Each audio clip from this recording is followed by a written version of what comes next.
He took Hirsch along the flank of the house and around the tank stand to the backyard. The cypress hedge sheltered the house and garden on 3 sides, Hirsch realised. To his eye, the fire had started in one corner, charring the patchy grass, before scorching its way through the hedge, leaving a spidery tangle of blackened, leafless twigs in its hunt for better fuel on the other side, the wheat stubble. "What do you make of that?" Muir said, pointing at the blackened dirt. Hirsch looked down. Ash on his toe caps now, not only dust. He felt sweaty, greasy, a sensation of grit in his teeth, and still early in the day. Kids playing with matches? Muir might have been disappointed in him. "Mate, the wire." Coiled in the ash at the base of the hedge was a length of insulated cable. Now Hirsch understood the taste of the smoke. Molten plastic. But mostly his gaze was caught by a stripe of copper glowing bright. "Ah, exactly," Muir said, spreading his arms. "I mean, why go to the bother of slicing off insulation with a knife when you can burn it off? Lovely hot summer's day, dead grass all round." Hirsch grinned.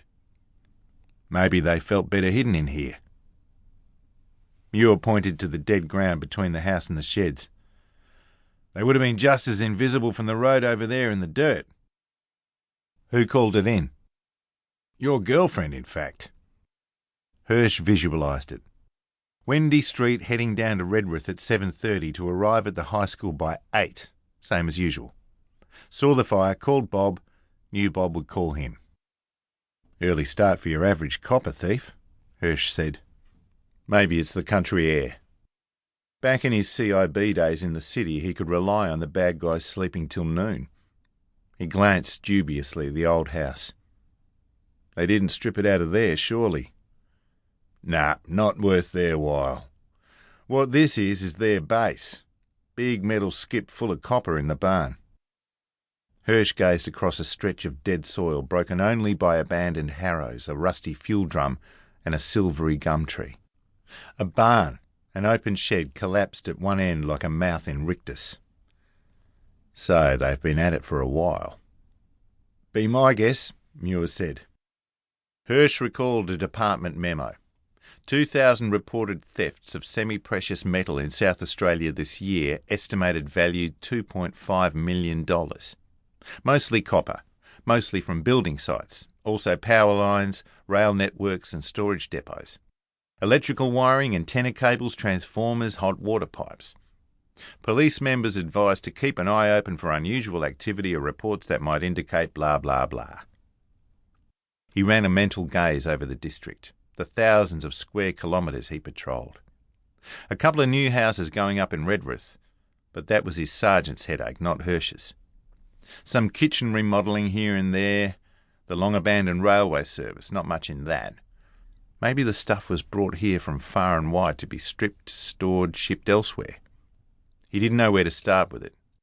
Sometimes it seemed to Hirsch, newcomer to the bush, that his job was as much probing the landscape as probing the circumstances of the crimes committed in it. "Prints," he muttered, thinking of the paperwork ahead, wondering about the likelihood of getting a forensic team here so close to Christmas. Hirsch photographed the wire coil in the ashes, the charred grass around it and the skip piled with stolen copper, much of it dulled by oxygenation. Then he looped crime scene tape across the entrance to the barn and called his sergeant, who was underwhelmed but promised to notify CIB in Port Pirie. Finally, Hirsch reassessed the day ahead. On Thursdays he took a swing through the back country south and west of Tiverton. On Mondays he patrolled north and east.